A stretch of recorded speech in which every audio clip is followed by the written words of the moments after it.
সেদিনকার পাঠের কিন্তু মূল অংশ ছিল গোকর্ণ ও ধুন্ধুকারি। তো আজকে আপনাদেরকে সেই পাঠটুকুই শ্রবণ করাবো। আশা করি আপনাদের খুবই ভালো লাগবে। তো রাধে রাধে, সকলকে জানাই আমার চ্যানেলে অনেক অনেক স্বাগত। আশা করি আপনারা সকলে খুবই ভালো আছেন, আর আপনাদের গোপালের আশীর্বাদ আমিও ভালো আছি। তো সকাল থেকে আজকে ব্লগটা স্টার্ট করলাম। আর দেখো, সকাল সকালেই দেখো গোপালকে আমি দুটো ললিপপ এনে দিয়ে দিয়েছি। পড়াতে গিয়েছিলাম ওখান থেকে এসে। আর দেখো, আমাদের পাড়ায় একটা লোক এসেছিল, আর ওখান থেকে আমি মন্দিরটা নিয়ে নিয়েছি ছোট্ট, যেটাতে আদা আর লঙ্কা অনেক সময় দরকার হয় ক্রাশ করার, তো এটা মিক্সি করতে ভালো লাগে না, তো ওই জন্য এটা কিনে নিলাম। আর এই যে বাজারে গেছিলাম, বাজার থেকে নিয়ে এসেছি ধোকা আর অনেক কিছু নিয়ে এসেছি। তো সবগুলো আজকে ভিডিওতে দেখালাম না, কালকে দেখাবো। আজকে ভিডিওটা এমনি অনেক বড়, দেখতেই পাচ্ছ পাটের জন্য অনেকটা বড় হয়ে গেছে।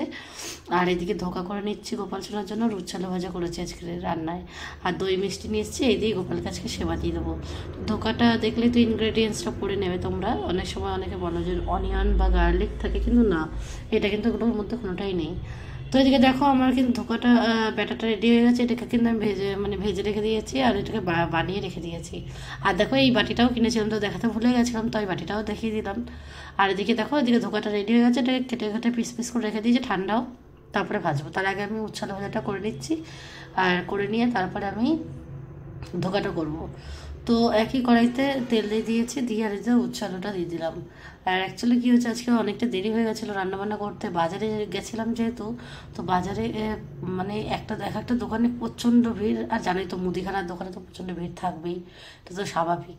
তো তারপরে এসে গোপালকে তাড়াহুড়ো করে রান্নাবান্না করে, আর এই যে সেবা দিয়ে দিয়েছি। সেবা ভোগ দর্শন করে, ভোগ দর্শনে দুর্ভোগ কাটে। আশা করি তোমাদের সকলের জন্য দুর্ভোগটা কেটে যায়। তো তারপরে দেখো, সন্ধ্যাবেলাতে করার পর আর আমাদের দোকানে কিছু ফার্নিচার তৈরি হচ্ছে, তো তার জন্য আমাদের বাড়িতেই ফার্নিচারগুলো তৈরি হচ্ছে। তার কিছু ক্লিপস আমি তোমাদের সাথে একটু শেয়ার করে দিলাম। যেদিনকে দোকানটা পুরো কমপ্লিট হয়ে যাবে, যেদিনকে উদ্বোধন হবে, অবশ্যই তোমাদের সাথে ভিডিওটা শেয়ার করতে একদমই ভুলবো না। আর এই যে আমি দেখো সন্ধ্যারতিটা করে নিয়ে তারপরে কিন্তু নিচে গেছিলাম। তো সন্ধ্যারতি করে ভাবলাম যে গোপালকে একটু দর্শন করে দিই, আর এরপরে আমি পাঠ শোনাবো তোমাদেরকে, আর পাঠ শুনে ভিডিওটা শেষ করব। তো তার আগে তোমরা একটু দেখে নাও, এই যে আমাদের ফার্নিচার তৈরি হচ্ছে দোকানের জন্য। তো খুব সুন্দর, কালারগুলো আমার খুব পছন্দের। আর এরপরে তোমরা পাঠটা শ্রবণ করো, ভিডিওটা শেষ পর্যন্ত দেখো, খুবই ভালো লাগবে। তারা দেখছে, আনন্দ করছে। হ্যাঁ, তারা এসে বলছে, বাহ কি ভাগ্যবান আজকে রে। এইভাবে তারা দেখছে আর আশীর্বাদ করছে। এদিকে তো সন্তান মানুষ হচ্ছে, মানুষ হতে হতে হতে হতে বেশ তারা বড় হয়েছে। যে গরুর পেটে যে সন্তানটি হয়েছে, তার নাম রেখেছে আত্মদেব গোকর্ণ। আর তার নিজের ছেলেটি যে হয়েছে ধুন্দুলি, আর ওই আত্মদেবের ছেলে, তা মায়ের নাম ধুন্দুলি, তা মা সেই ছেলেটার নাম রেখেছে কি? ধুন্ধুকারি। তাহলে সেই ধুন্ধুকারি যেমন নাম তেমনি তার কাজ। ধুন্ধুকারি আস্তে আস্তে বড় হচ্ছে, একটু একটু করে 12 বছরে পা দিল। আর ধুন্ধুকারি ঠিক কি বলবো, যেমন তার হিংসা, এবং সব সময় তার ভেতরে যেন একটা হিংসার খেলা তিনি মেতে উঠেছে।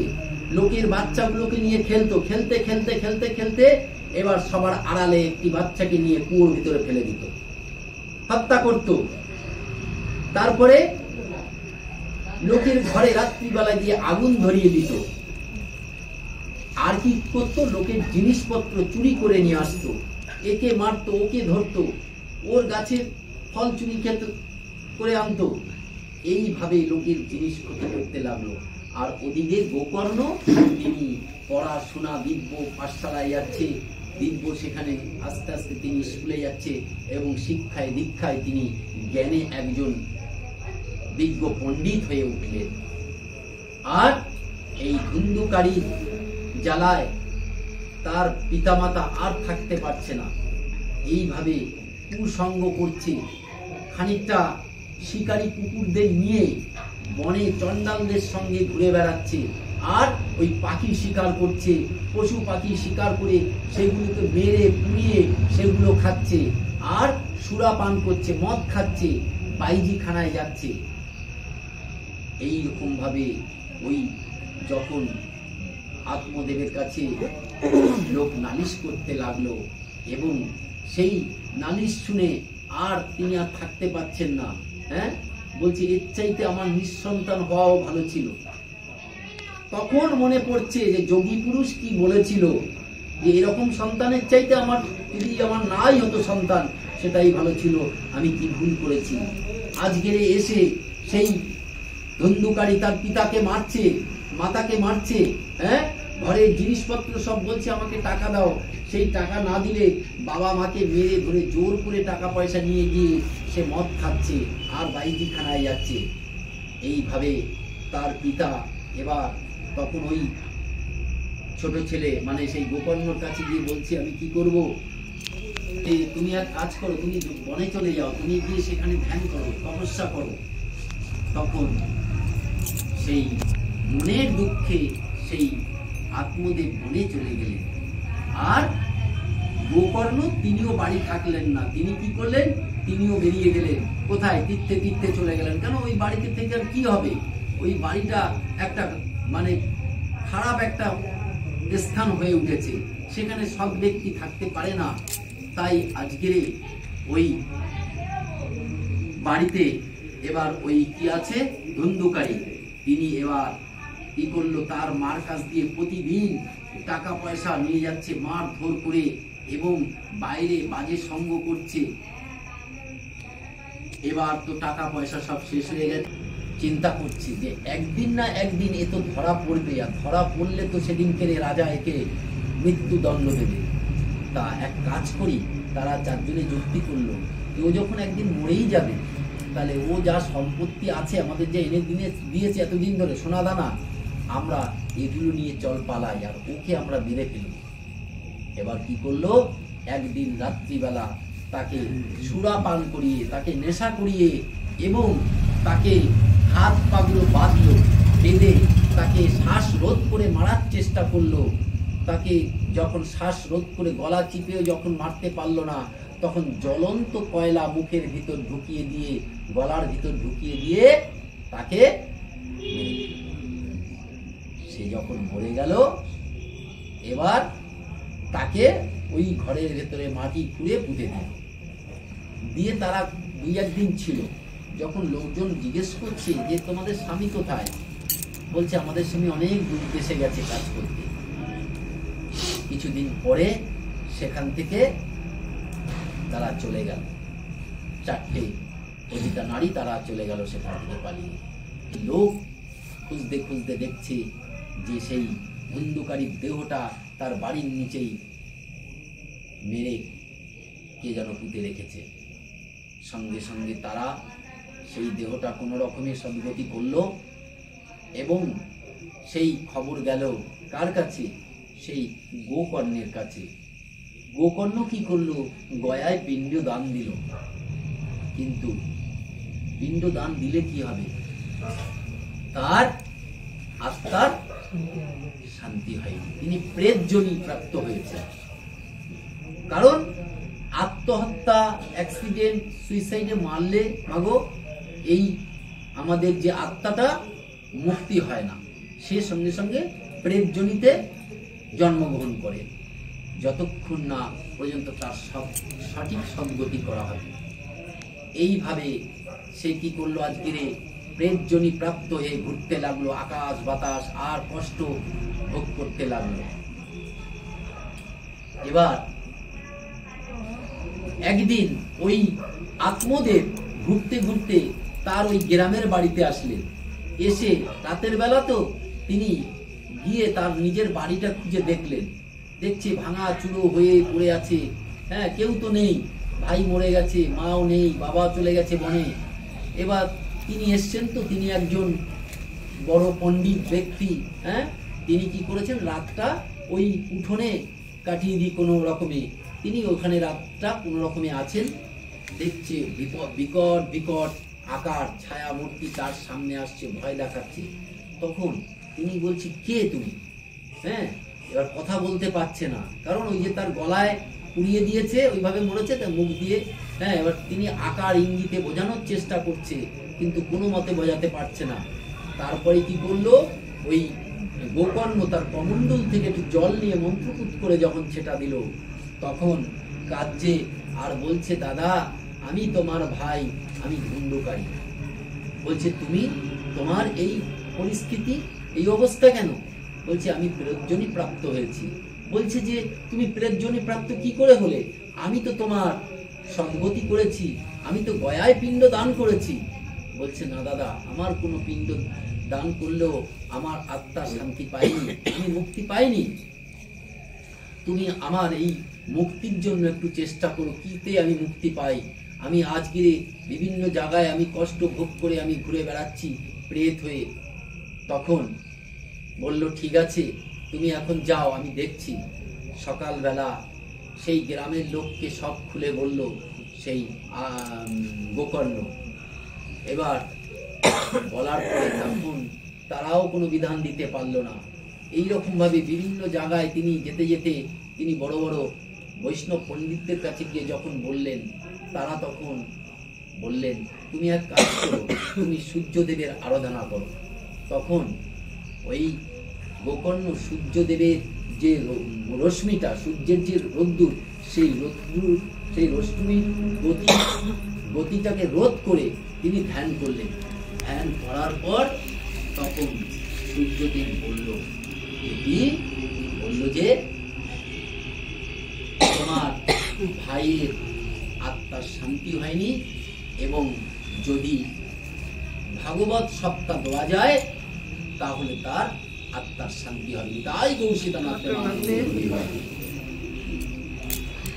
কি করলেন, আজকের ওই গোকর্ণ তিনি দেশ দেশান্তরে নিমন্ত্রণ করে আসলেন যে আমাদের বাড়িতে ভাগবত কথা হবে 7 দিনে, এবং সেই ভাগবত কথা নিয়ম কানুন বিধান মেনে হট পেতে সেই ভাগবত কথা শুরু করলেন। দেশ দেশান্তর থেকে লোক আসলো, ভাগবত শুরু করলো। আর প্রতিদিন সকাল থেকে ভাগবত কথা শুরু হয় সন্ধে পর্যন্ত। এবার একটা কাঁচা বাঁশ 7টা গাঁট সমেত রেখেছিলেন পুঁতে। সেই গাঁট সন্ধেবেলা একটা করে গাঁট প্রতিদিন ফাটতো, মট করে ফেটে যেত। আর ওই বাঁশের নিচে একটা ফুটো ছিল, মানে ওই যে প্রেত উনি ওই ফুটো দিয়ে ঢুকে বাঁশের ভিতরে বসছিল। মানে উনি তো ফাঁকা জায়গায় বসতে পারবে না, বসে যদি উনি ভাগবত কথা শুনে তাহলে তো ওনাকে হাওয়া নিয়ে যাবে উড়িয়ে। তাই তিনি ওই বাঁশের ভিতরে ঢুকে 7 দিন ওই ধরে শ্রবণ করেছে। আর 7 দিন সন্ধেবেলা ঠিক ভাগবত কথার শেষে যখন বিশ্রাম রাখতো, তখন ওই 7খানা গাঁট মট করে ফেটে শেষের দিনে যে 7 নম্বর গাঁটটা ফেটে সেখানে তিনি একটা দিব্য শরীর পাঠালো ভগবান। এবার তখন সবাই তাকিয়ে দেখছে, একই যে ধুন্ধুকারী এতদিন মরে গেছে, সে আজকে একটা দিব্য শরীর পেয়েছে, এত সুন্দর শরীর, এবং তার জন্য স্বর্গের থেকে রথ এসছে। তখন ধুন্ধুকারী তার দাদাকে প্রণাম করলো, বলল দাদা আজ আমি তোমার জন্যই মুক্তি পেলাম, এই দেখো ভগবান আমাকে রথ পাঠিয়েছে, আমি যাব।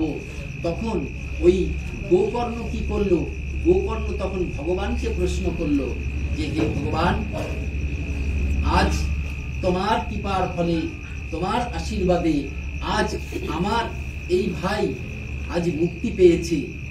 তাহলে এই ভাগবত কথা তো এখানে যত ব্যক্তি ছিল সবাই শ্রবণ করেছে, তাহলে সবার কেন মুক্তি হলো না? শুধু একটা রথ কেন আসলো? এখানে তো এত ব্যক্তি ছিল। তখন শ্রী হরি বললেন, শ্রবণ সবাই করেছে ঠিকই, কিন্তু শ্রবণের ভিতরে শোনার যে তাৎপর্য কম বেশি ছিল।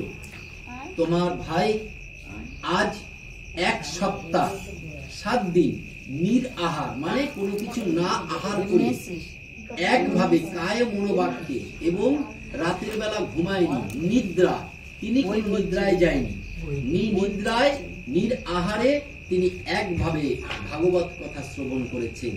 তাই আজ তার সদ্গতি প্রাপ্ত হয়েছে। তোমরাও যদি এইভাবে শ্রবণ করো তাহলে তোমাদেরও সদ্গতি প্রাপ্ত হবে। পুনরায় আবার সেই গোকর্ণ আবার তিনি শ্রাবণ মাসে আবার তিনি নতুন করে আবার সেই ভাগবত আসর বসিয়ে এবং নিয়ম নিষ্ঠা করে সেখানে সেবা পুজো দিয়ে ওই ভাগবত কথা একজন সৎ ব্রাহ্মণকে দিয়ে করালেন। এবং সেখানে দেশ দেশান্তরে প্রচুর লোকজন সঙ্গম হলো, তারা আসলো, তারা এক মন ও প্রাণ দিয়ে তারা সেখানে শ্রবণ করলেন। 7 দিন ধরে তারা ভক্তির এবং নিষ্ঠার সহিত তারা সেই কথা শ্রবণ করলেন। ওম নমঃ ভগবতে বাসুদেবায়। রুদ্র গাও।